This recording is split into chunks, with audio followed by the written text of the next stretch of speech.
Hello everyone, कैसे हैं आप सब लोग। Welcome back to ICT virtual classroom Dehradun. मैं निखिल राणा, क्लास 9 का अपना मैथ्स का टॉपिक जो है सर्कल्स, उसको कंटिन्यू करते हैं। और जैसे कि आपने देखा कल की क्लास में हमने जो है सर्कल्स के कुछ क्वेश्चंस किए थे, और ये क्वेश्चन ट्रेपेजियम वाला मैंने आपको होमवर्क करने के लिए दिया था, हालांकि आधा मैं इसको आपको समझा चुका था। तो चलिए अपनी क्लास शुरू करेंगे एंड चलेंगे स्मार्ट बोर्ड की तरफ। तो अपनी क्लास शुरू करते हैं और आज चैप्टर को हम फिनिश पे कर देंगे, ठीक है। तो चलिए अपनी क्लास शुरू करते हैं। तो आपने देखा यहाँ पे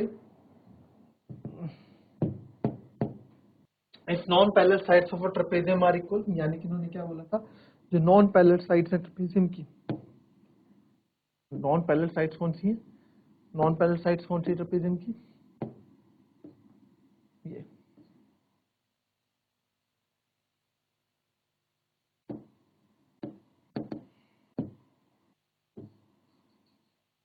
non parallel sides of trapezium है आपकी, ये इक्वल है। तो प्रूव करो कि ये ट्रेपेजियम एक साइक्लिक ट्रेपेजियम है, ठीक है। तो साइक्लिक ट्रेपेजियम के लिए मेरे को इनके अपोजिट एंगल्स का सम 180 यहाँ पे चाहिए। तो यहाँ पे हमने देखा, हमने इसमें कंस्ट्रक्शन करी कि ड्रॉ डीई, एक डीई परपेंडिकुलर ए बी पे, और वहां से C F perpendicular A B हमने करना था। अब हमने दो छोटे ट्रायंगल लिए, डी ई ए और सी एफ बी। आप बोल सकते हैं A D equals to B C, angle E is equals to angle F, each 90 डिग्री। तो सर ये साइड ले ली, ये साइड ले ली, ए और एफ बी बराबर नहीं हो सकते क्योंकि इसके बारे में हमें कुछ पता नहीं है। तो अब बचा डीई और सी एफ, ये भी इक्वल है। क्यों? आपको बताया था कि दो पैरेलल लाइन से अगर या ट्रेन की पटरी है तो उनके बीच की जो दूरी होती है क्या होती है, हमेशा सेम होती है। तो ये दो तो पैरेलल लाइंस होंगी ट्रेपेजियम की, तो इनके बीच की जो दूरी होगी सेम होगी। तो distance between two parallel lines is always same, ठीक है। ये हमने कर दिया। तो देयरफॉर ये राइट एंगल यूज हुआ, हाइपोटेन्यूज यूज हुई, साइड यूज हो गई। तो आरएचएस एंगल से हो गया, साइड एंगल साइड बन नहीं रहा था, तो हमने ये कर दिया यहाँ पे।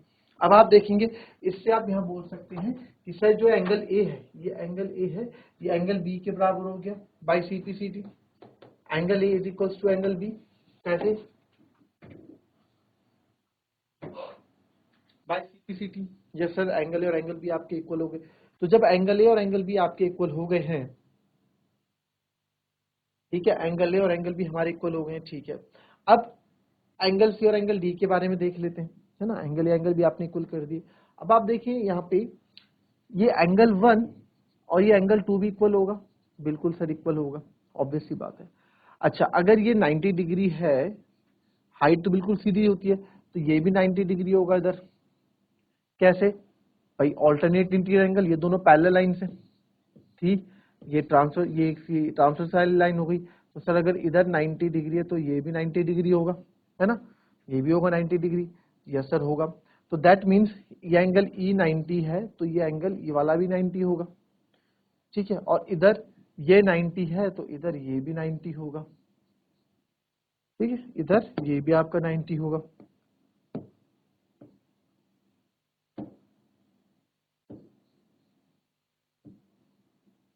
एंगल टू एंगल 1, तो दो एंगल्स ये भी सीपीसीटी से कर, दो चीजें अगर ऑलरेडी इक्वल है तो उसमें अगर मैं सेम चीज ऐड करूं तो भी वो इक्वल रहेंगे। तो एंगल 1 प्लस 90, एंगल 2 प्लस 90, दोनों में 90 डिग्री ऐड कर दिया मैंने।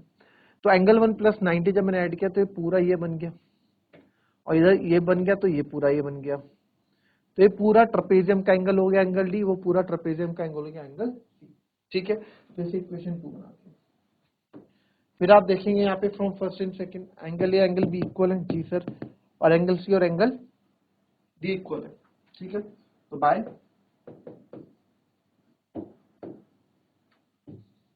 एंगल सम प्रॉपर्टी ऑफ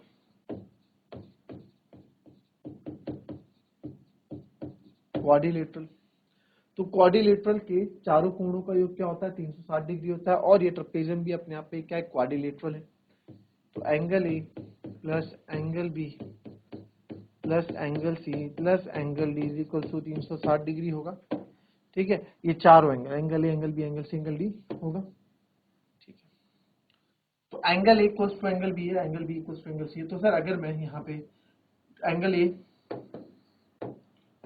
और एंगल बी की जगह भी रखूँ angle A, angle C angle D की जगह रखूँ एंगल सी, तो लिख सकता हूँ तो angle A plus angle A twice of angle A, angle C is twice of angle C is equal to 360। तो आप देख सकते हैं 2 आप कॉमन ले लें, angle A plus angle C is equal to 360 degree. तो angle A plus angle C 2 उधर चले जाएगा तो आ जाएगा 180। तो angle A plus angle C 180 degree हो गया। तो angle A plus angle C opposite angle का सम 180 डिग्री हो गया। सिमिलरली अगर मैं यहाँ 2b ए की जगह b रखता तो 2b हो जाता ये, और यहाँ पे c की जगह d लिखता तो 2d हो जाता, तो b और d 180 हो जाते। तो आप यहाँ लिख सकते हो सिमिलरली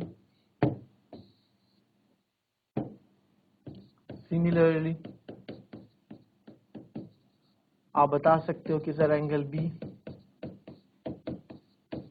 प्लस एंगल d भी आपका कितना होगा, 360 डिग्री होगा। Angle b plus angle d, angle b plus angle d भी क्या होगा, 360 डिग्री होगा।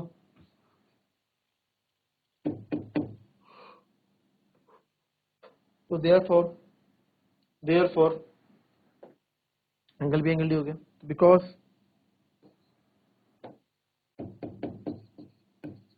सम of opposite angle of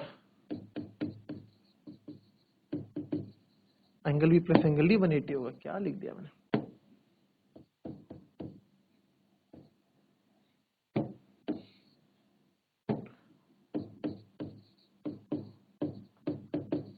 trapezium is 180 degree, therefore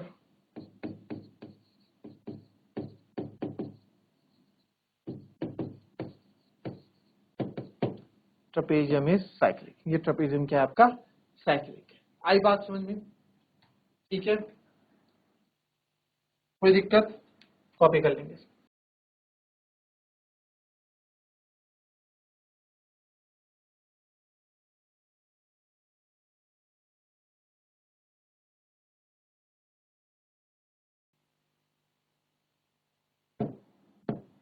to circle intersect at 2 point B and C. दो सर्कल हैं जो बी और सी पे एक दूसरे को कट करते हैं। तो आप देख पा रहे हैं कि एक पॉइंट ए रहा इनका बी, एक पॉइंट ए रहा सी। यहां से थ्रू बी से दो लाइंस बनाई गई हैं।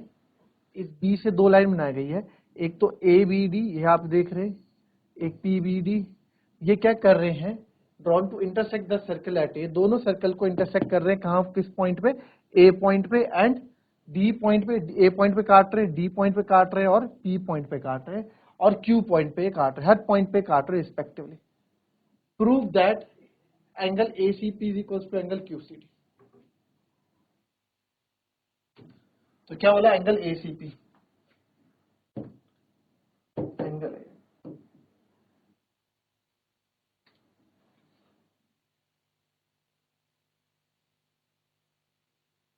ACP equals to angle, prove that, ठीक है।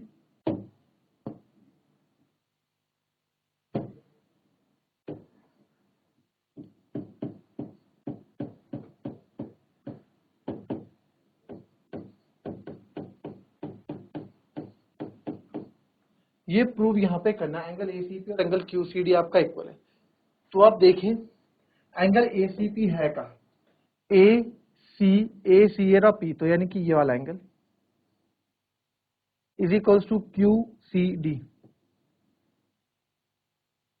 ये आपके इक्वल होने चाहिए बोल रहे हैं।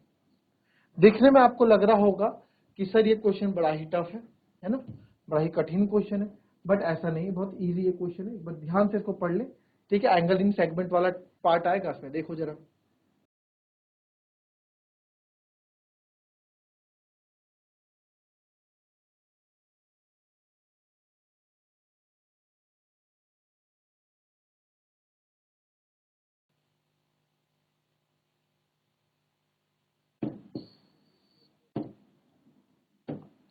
तो देखेंगे आप, इनको मैं एंगल का नाम दे देता हूं, एंगल 1, एंगल 2, और इसको देता हूं मैं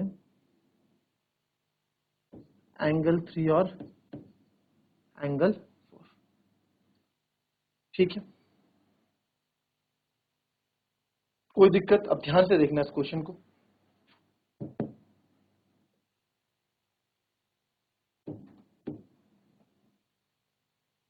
यार इसको दिखाया जाए।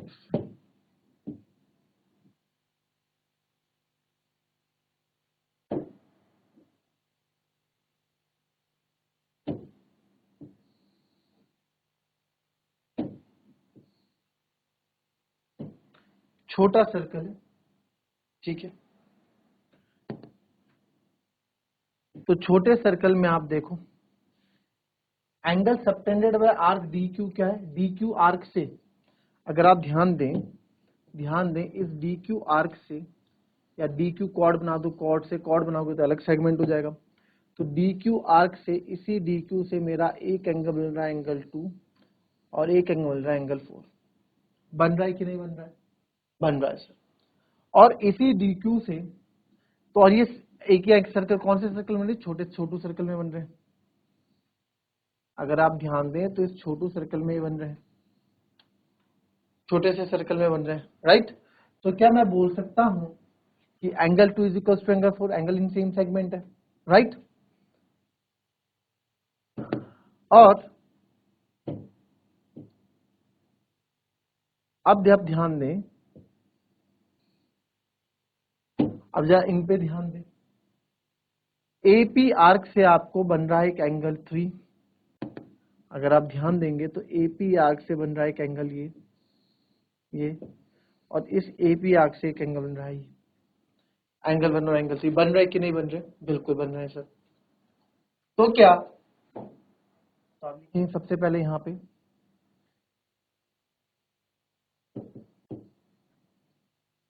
एंगल सबटेंडेड बाय कॉर्ड या आर्क, आर्क है यहाँ पे, कॉर्ड तो नहीं है तो आर्क लिखेंगे, by arc D Q is angle 2 and angle 4. Therefore, angle 2 is equals to angle 4 are equal angle in same segment. Same segment में है। बोलेंगे सर सेगमेंट कैसे हो गया सेम? भाई अगर एक कॉर्ड होती तो यहाँ पे होता एंगल, तो ये माइनर सेगमेंट हो गया, आगे वाला मेजर सेगमेंट हो गया, राइट। अगर ये यहाँ पे होती कॉर्ड तो एपी का ये वाला पार्ट तो माइनर सेगमेंट हो गया बड़ा पूरा, ये आपका मेजर सेगमेंट हो गया, तो पूरा एक सेगमेंट हो गया। तो angle in same segment, angle 2 equals to angle 4 हमने यहाँ पे कर दिया। Similarly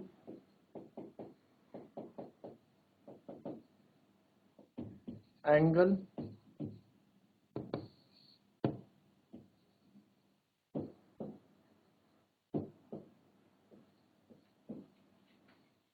subtended by chord AP is angle 1 and angle 3. Therefore, angle 1 is equals to angle 3.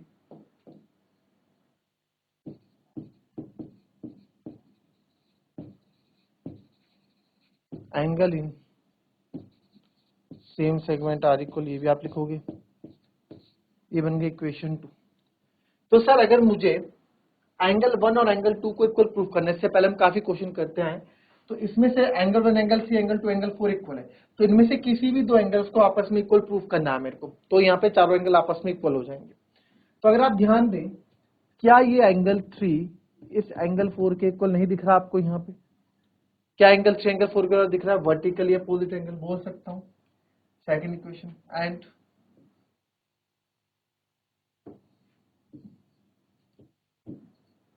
Angle 3 is equal to angle 4 vertically opposite angle, ठीक है। शीर्षाभिमुख कोण जिसको हम बोलते हैं, vertically opposite angle. Now from first second and third, इन तीनों से मैं बोल सकता हूं एंगल 3 और एंगल 4 जब इक्वल है तो मेरे को एंगल 1 एंगल 2 इक्वल करें, तो सर एंगल 1 जो है एंगल 3 के बराबर है, एंगल 3 एंगल 4 के बराबर है, और एंगल 4 आपका एंगल 2 के बराबर है। तो मैं बोल सकता हूँ therefore angle 1 is equal to angle 2। Angle 1 और एंगल 3 एंगल और एंगल टू इक्वल प्रूव करना है। therefore angle Q ACP is equal to QCD, QCD ही तो है वो, therefore मैं बोल सकता हूँ angle ACP is equal to angle QCD। ठीक है, हैंड्स फ्रूट इजी था क्वेश्चन, कोई दिक्कत? कोई दिक्कत, ठीक है, कॉपी कर।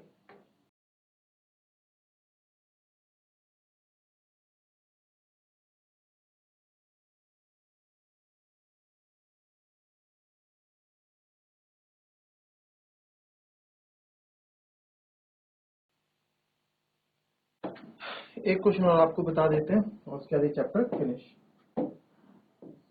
सिंपल लगाते हैं, ये दो सर्कल्स है यहाँ पे,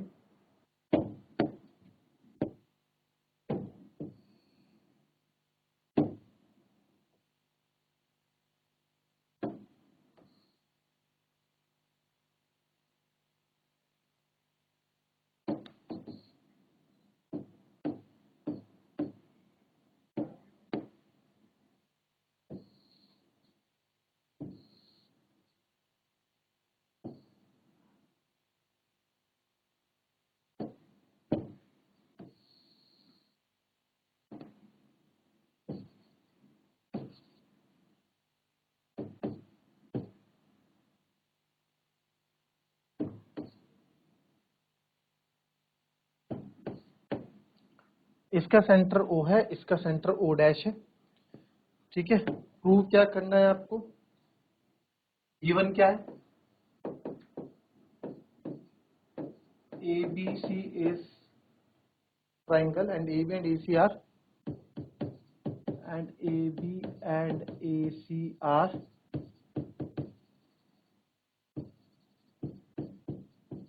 टू डायमीटर्स। ये दोनों क्या है, डायमीटर्स हैं ऑफ टू सर्कल्स, अलग अलग सर्कल्स को आप देख पा रहे हैं। प्रूव,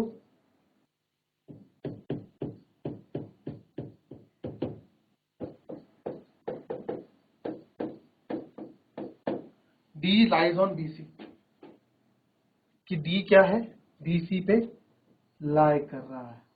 D जो है इस BC पॉइंट पे लाई कर रहा है, ये आपको बोला है। कैसे करेंगे इसको,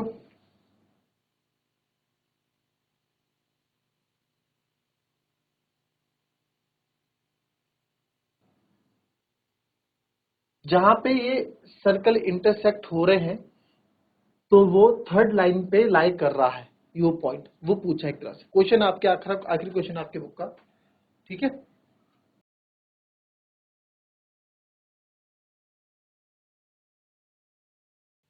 तो सबसे पहले आपको एक कंस्ट्रक्शन पता ही है,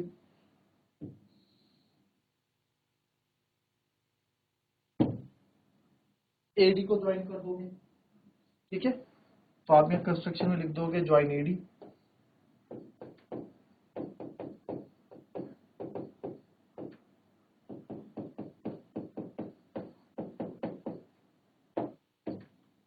ठीक, ये सेमी सर्कल है।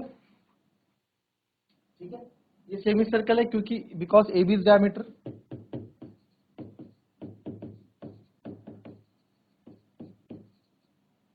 जब AB डायमीटर है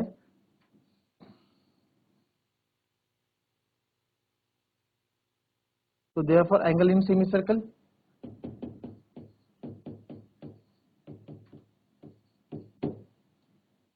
नाइनटी। ठीक है, similarly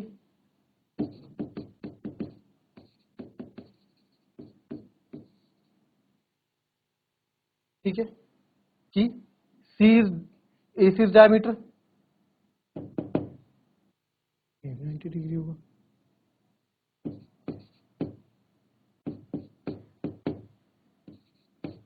ADC equals to 90 degree. ठीक है, इसको आप फर्स्ट मानो, इसको सेकंड मानो, इसके बाद ऐड कर दो, ऐड फर्स्ट एंड सेकंड। तो जब इन दोनों इक्वेशन को आप ऐड करोगे, ADB मैं शॉर्टकट कर रहा हूं, और ADC को आप ऐड करोगे तो ये पूरा क्या बन जाएगा, बन जाएगा BDC। Is equal to 90 plus 90, तो एंगल BDC आपका आ जाएगा 180 डिग्री। एंगल BDC का 180 डिग्री आने का मतलब क्या है कि therefore BDC is a straight line, straight line का होता है, and D lies on BC। D क्या आप देख रहे हो BC पे D लाई कर रहा है, क्योंकि D पे भी एंगल भी बन रहा है और नाम देखो लाइन का ही नाम BDC है, तो therefore D lies on BC, hence proved. आपने बता दिया। ठीक है, इस तरह का अच्छा क्वेश्चन था, बढ़िया क्वेश्चन था। कोई भी दिक्कत हो तो आप इस चैप्टर से रिलेटेड आप पूछ सकते हैं चैट के माध्यम से, ठीक है, हम रिवीजन में बता देंगे। ठीक है, अदरवाइज कल हम एक नया चैप्टर स्टार्ट करेंगे अपने 9th क्लास में। तब तक के लिए be happy, be healthy and be safe. मिलते हैं आपसे कल की नेक्स्ट क्लास में। Thank you and have a nice day.